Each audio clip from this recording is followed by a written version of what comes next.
Assalamualaikum warahmatullahi wabarakatuh. Bismillah, walhamdulillah, wassalatu wassalam ala rasulillah. Amma ba'd. Apa khabar murid-murid? Saya harap kamu semua berada di dalam keadaan sihat walafiat. Bersama Ustaz lagi, bersama Mak Farid bin Safyan. InsyaAllah pada kesempatan ini kita akan belajar berkenaan beriman kepada kitab Allah. Jom kita mulakan. Kita mulakan pengajian kita pada hari ini dengan bacaan doa. Bismillahirrahmanirrahim. Allahumma aftah alaina hikmataka wanshur alaina min khazaini rahmatika ya arhamar rahimin. Rabbi zidna ilma warzuqna fahma. Rabbana atina fid dunya hasanah wa fil akhirati hasanah wa qina adzaban nar. Wa sallallahu ala sayyidina Muhammad wa ala alihi wa sahbihi wa sallam. Walhamdulillahi rabbil alamin. Baik, terlebih dahulu Ustaz akan jelaskan berkenaan dengan objektif yang perlu kita capai pada sesi pengajian pada hari ini. Baik, yang pertama, di akhir pembelajaran nanti murid-murid dapat menyatakan pengertian kitab Allah. Yang kedua, di akhir pembelajaran nanti murid-murid dapat menyenaraikan nama-nama kitab Allah dengan betul.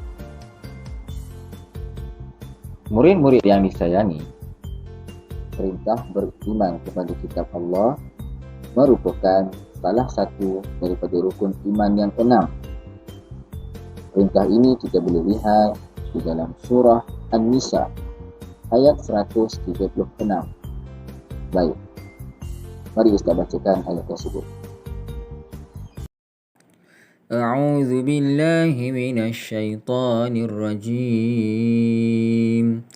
Bismillahirrahmanirrahim. Ya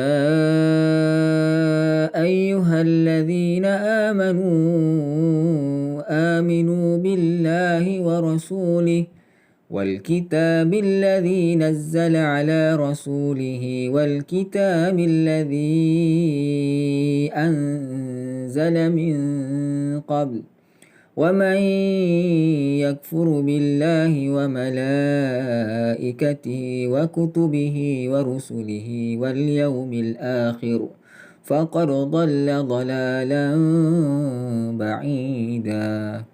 Sadaqallahul azim. Murid-murid yang disayangi, terjemahan dari ayat yang Ustaz bacakan sebentar tadi ialah: wahai orang-orang yang beriman, tetaplah kamu beriman kepada Allah dan Rasul-Nya dan kepada kitab Al-Quran yang telah diturunkan kepada Rasul-Nya Muhammad sallallahu alaihi wasallam dan juga kitab-kitab suci yang telah diturunkan dahulu daripada itu. Benarlah kata-kata Allah yang Maha Agung. Murid-murid, kita telah mengetahui ayat yang memerintahkan umat Islam supaya beriman kepada Al-Quran dan kitab-kitab Allah yang terdahulu. Baik, sekarang mari kita lihat apakah intisari ayat yang kita bacakan sebentar tadi. Yang pertama, Al-Quran merupakan wahyu Allah yang mengandungi ajaran Islam. Yang kedua, Al-Quran ialah kitab Allah yang terakhir diturunkan kepada Nabi Muhammad SAW. Yang ketiga, Al-Quran ialah kitab yang terpelihara daripada penyelewengan sehingga hari kiamat.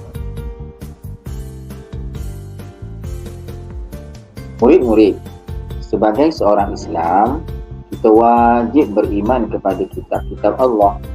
Ini kerana Al-Quran adalah salah satu kitab yang wajib kita imani. Al-Quran juga mengandungi perintah dan larangan yang mesti kita patuhi. Kita wajib beriman dengan kitab-kitab yang telah diturunkan Allah kepada para Nabi dan Rasul-Nya dengan cara meyakini kebenaran dan isi kandungannya. Alhamdulillah, sebentar tadi kita telah mengetahui dalil dan kewajipan beriman kepada kitab-kitab Allah. Baik, sekarang kita akan beralih kepada kitab Allah di sepanjang zaman. Sebelum kita teruskan pengajian pada hari ini, mari kita mengenal apakah maksud kitab Allah.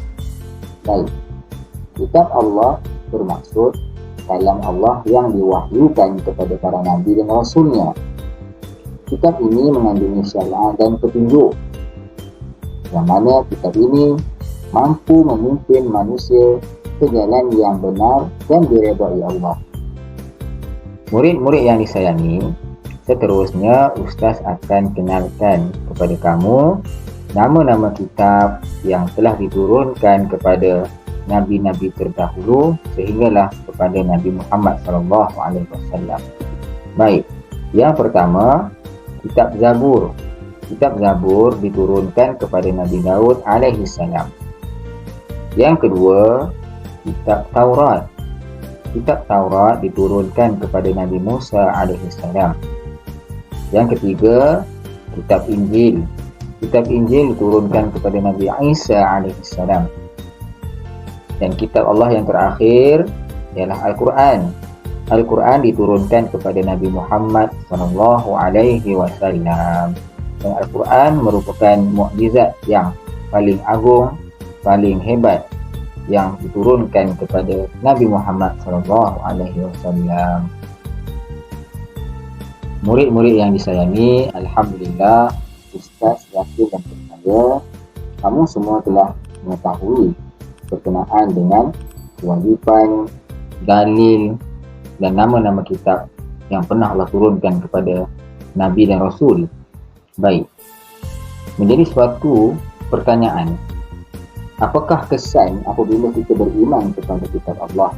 Baik, maka di sini Ustaz nyatakan 4 kesan apabila kita beriman kepada kitab-kitab Allah. Baik, yang pertama, iman kita semakin bertambah. Yang kedua, kita akan mendapat syafaat Al-Quran di hari akhirat nanti. Yang ketiga, hidup kita akan menjadi tenang dan teratur. Yang keempat, apabila kita beriman kepada kitab-kitab Allah, masyarakat akan menjadi sejahtera dan dikasihi Allah Subhanahu wa taala. Murid-murid yang disayangi, sebelum kita mengakhiri pembelajaran kita pada hari ini, mari kita bersama-sama bernasyid berkenaan lagu kitab-kitab Allah. Jom kita mulakan.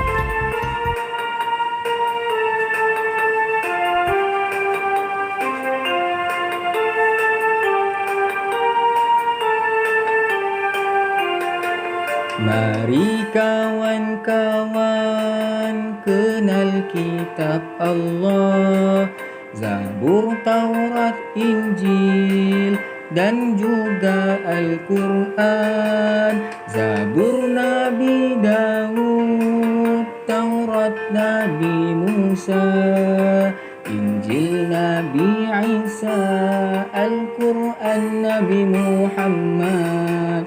Mari kawan-kawan kenal kitab Allah, Zabur, Taurat, Injil dan juga Al-Quran. Zabur Nabi Daud, Taurat Nabi Musa, Injil Nabi Isa, Al-Quran Nabi Muhammad.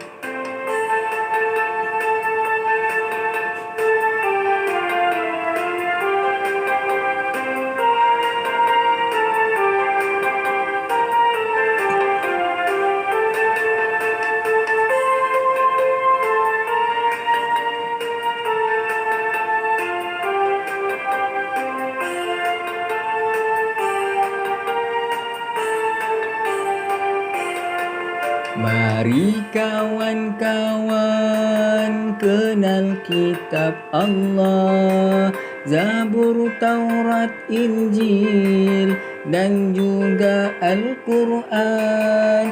Zabur Nabi Daud, Taurat Nabi Musa, Injil Nabi Isa, Al-Quran Nabi Muhammad.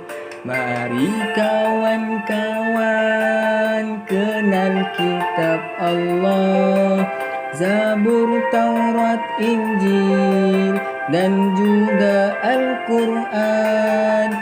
Zabur Nabi Daud, Taurat Nabi Musa, Injil Nabi Isa, Al-Quran Nabi Muhammad.